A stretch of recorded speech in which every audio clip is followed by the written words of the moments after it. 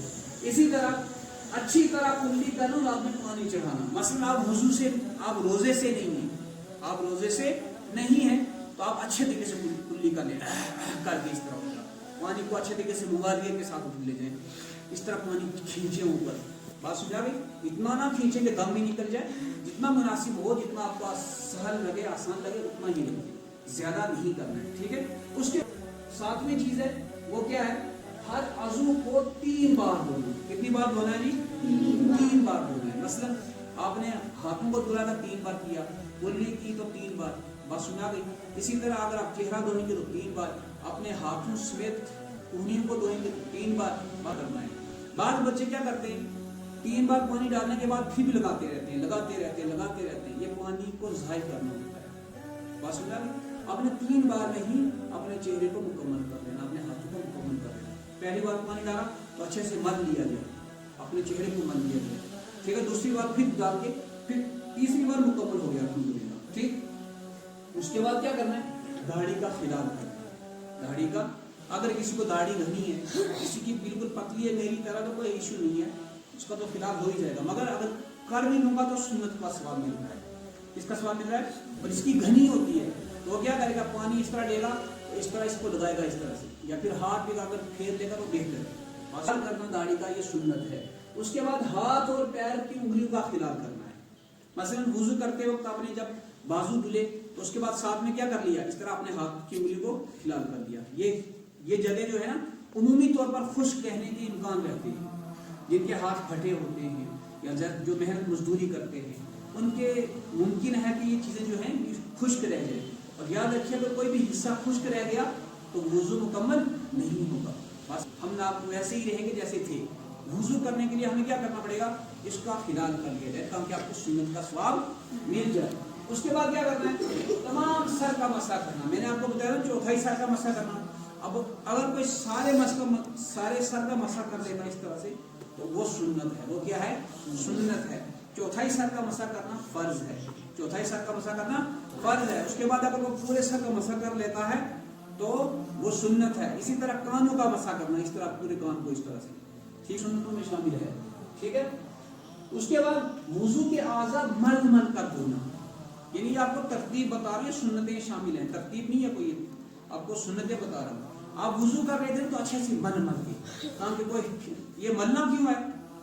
ملنا اس لیے ہے تاکہ کوئی حصہ ہمارا خشک نہ رہ جائے. اس کے بعد پے در پہ وضو کرنا. پے در پہ مطلب ایسا نہیں کہ آپ نے پہلے اپنے چہرے کو دھلا ہے نا, اس کے بعد مما نے کہا بیٹا ادھر آ جاؤ, آپ چلے گئے ادھر, چائے کپ لے لی, اس کے بعد آئے اپنے بازو کو دھلا, بات سمجھ آ گئی.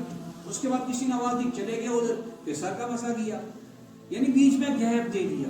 اگر کوئی گیپ دے کر وضو کر رہا ہے, ٹھیک ہے, اور اس دوران میں جو گیپ اس نے بیچ میں دیا ہے, اس دوران اگر کوئی حصہ خشک ہو جاتا ہے تو پھر اس کو نئے سے وضو کرنا پڑے گا. اس کو نئے سے وضو کرنا پڑے گا, ورنہ اس کو ساتھ میں ہی سارے اعضاء دھلنے ہیں. پے درپے کا مطلب کیا ہوتا ہے بچے؟ ساتھ میں ہی سارے اعضاء دھلنے ہیں, پانی کرنی ہے. اسی طرح داہنی طرف سے شروع کرنا. جب بھی آپ وضو کرنا شروع کریں تو پہلے کس ہاتھ کو دھلنا ہے؟ آپ مثال کے طور پر ہاتھ دھلنے لگے تو پہلے کس ہاتھ کو؟ سیدھے ہاتھ کو, داہنے ہاتھ کو, پھر اس کے بعد دائیں. پاؤں دھلنے لگے تو پہلے کس کو؟ رائٹ, پھر اس کے بعد لیفٹ. بات سمجھا گئی؟ یعنی ہمارا ہر کام داہنی طرف سے شروع ہونا چاہیے. اسی طرح سر کے اگلے حصے سے مسح کرنا. اگر کسی نے مسح کرنا ہے, ابھی اس نے شروع نہیں کیا تھا تو ادھر سے پیچھے سے کرنے لگا, اس کا مسح سنت کے حساب سے نہیں ہوگا, بلکہ مسح جب بھی کیا جائے گا آگے کے حصے کی طرف سے, ادھر سے نہیں, بس الٹا نہیں بلکہ ادھر سے نکلنا. اسی طرح ترتیب سے وضو کرنا. ترتیب کیا ہوتی ہے؟ ترتیب مطلب یہ کہ آپ نے اگر پہلے چہرہ دھلنا ہے تو پہلے چہرہ ہی دھلنا ہے. یہ نہیں کہ آپ نے کہا کہ ہم نے پہلے پونجس میں ہاتھ دھوئیں گے پھر چہرہ دھوئیں گے, یہ ترتیب نہیں ہوئی. اس سے اگر کوئی مثال کے طور پر الٹا کرتا ہے, پہلے پاؤں دھلتا ہے پھر مسح کرتا ہے, پھر کیا کرتا ہے ہاتھ سمیت پونجی سمیت ہاتھ دھلتا ہے, اس کے بعد کیا کرتا ہے چہرہ دھلتا ہے. بات سمجھا گئی؟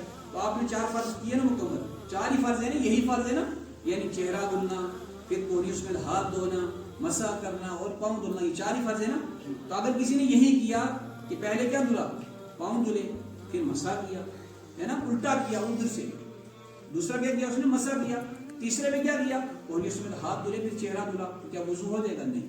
ترتیب ضروری ہے. جس طرح اللہ کے رسول صلی اللہ علیہ وسلم نے ہمیں سکھلایا نا, ویسے ہی ہمیں وضو کرنا ہوگا. پہلے چہرہ دھلنا ہے, پھر ہاتھ دھلنے ہیں, پھر مسح کرنا ہے اور پھر پاؤں دھلنے ہیں. تو اس طرح ترتیب بھی ضروری ہے. اسی طرح گردن کا مسح کرنا, جو گردن ہے ہماری, اگر کوئی اس طرح اچھے طریقے سے کر لیتا ہے تو یہ بھی ایک سنت کے دائرے میں آتا ہے. تو اس طرح سے یہ ہماری سنتیں آتی ہیں. اب جب آپ نے وضو مکمل کر لیا, وضو کیا کر لیا آپ نے مکمل, آپ نے الحمدللہ ساری سنتیں دیکھ لی, ہے نا. اس میں ایک چیز اور بھی دھیان دینی ہے کہ جہاں پہ آپ وضو کریں وہ جگہ پاک ہونی چاہیے, گندگی نہ ہو نیچے. ایسا نہ ہو کہ جہاں پہ آپ وضو کر رہے ہیں سارے چھینٹے گندگی کے آپ کے کپڑے پر آ گئے تو آپ پھر دوبارہ ناپاک ہو رہے. ایسی کوئی یعنی کوئی اگر اس طرح کی شکل ہو تو اس کو پہلے دور کرنا ہے پھر وضو کرنا ہے. اسی طرح دیکھیے آپ نے وضو مکمل کر لیا, تو وضو مکمل کرنے کے بعد اگر غسل خانے میں ہے تو باہر آ گئے, غسل خانے سے باہر آئے تو سب سے پہلے کام کیا کیا, آپ نے چہرے کو قبلے کی رخ کیا اور کہا اشہد ان لا الہ الا اللہ, اپنی انگلی کو اس طرح سے کر کے اشہد ان لا الہ الا اللہ و اشہد ان محمدن عبدہ و رسولہ, یہ دعا پڑھنا, یہ سنت ہے. اسی طرح آپ نے یہ دعا پڑھی کہ ساتھ میں یہ دعا بھی پڑھنی ہے, اللہم اجعلنی من التوابین واجعلنی من المتطہرین واجعلنی من عبادک الصالحین. تو یہ دعائیں پڑھنا بھی فضیلت سے خالی نہیں ہے. یہ دعا پڑھنے سے آپ کا مکمل وضو ہو جاتا ہے اور آپ نماز کے لیے دستیاب ہو جاتے ہیں. بات سمجھ گئے؟ ہمیں اللہ کے رسول صلی اللہ علیہ وسلم نے ہر چیز کا درس دے دیا ہے، ہر چیز کو سلیقے سے کرنے کا طریقہ سکھا دیا ہے. اب ہم نے اس چیز کو سلیقے سے کرنے کی کوشش کر دی. اب آپ نے سنت دیکھ لی نا ساری. اب ترتیب کیا رہے گی وضو کی؟ پہلے کیا کرنا ہے؟ اپنے استنجد فارغ ہونا ہے. ایسا نہیں کہ نماز کا ٹائم ہو گیا ہے، اب پیشاب تو آیا ہوا ہے، چلو پہلے وضو کر کے نماز ہی پڑھ لیتے ہیں. ایسا نہیں، پہلے اچھے طریقے سے فارغ ہوتے ہیں. بات سمجھا گئی؟ اس کے بعد کیا کریں؟ جس طرح میں نے بتایا، وضو کی نیت کر لے، پھر بسم اللہ پڑھے، پھر بسم اللہ پڑھے، اور اس کے بعد اپنے ہاتھ کو دھلے. اپنے ہاتھوں کی ترتیب ہے، آپ سن لیجیے گا ترتیب کس طرح وضو کرنا. اپنے ہاتھوں کو دھلنا ہے 3 مرتبہ، اس کے بعد 3 بار کلی کرنی ہے، ناک میں پانی چڑھانا ہے، اور اس کے بعد پہلا فرض ادا کرنا ہے. پہلا فرض ادا کرنا ہے. پہلا فرض کیا ہمارا؟ چہرہ دھونا. چہرہ دھونا ہمارا پہلا فرض ہے. اب پہلا فرض ادا ہو گیا تو دوسرے فرض کی طرف جانا، کوہنیوں سمیت ہاتھ دھونا. کوہنیوں سمیت ہاتھ دھونا. اب دوسرا فرض بھی ہمارا مکمل ہو گیا تو تیسرا فرض کیا ہمارا؟ چوتھائی سر کا مسح. اب اس کے بعد کیا کرنا ہے؟ دونوں پیر بات سمجھا گئی؟ اس میں داڑھی کا خلال بھی آ جائے گا، انگلیوں کا خلال بھی آ جائے گا، مسواک بھی آ جائے گی، جو سنتیں ہیں ساری کی ساری. ٹھیک ہے. اب جب وہاں سے کھڑے ہو گئے تو اس کے بعد اپنی دعا پڑھنی جو میں نے آپ کو بتائی ہے. اس طرح سے ہمارے وضو کی ترتیب بھی رہے گی. اور ہاں، وضو کے دوران زیادہ پانی استعمال نہیں کرنا، پانی کا حساب بھی لینا، زیادہ پانی نہیں بہانا ہے. چیز وضو کرتے وقت کوئی بھی بات نہیں کرنی ہے، صرف وضو کرنا. یا مسنون دعائیں پڑھنی، وہ مسنون دعائیں بھی آپ کو سکھاؤں گا.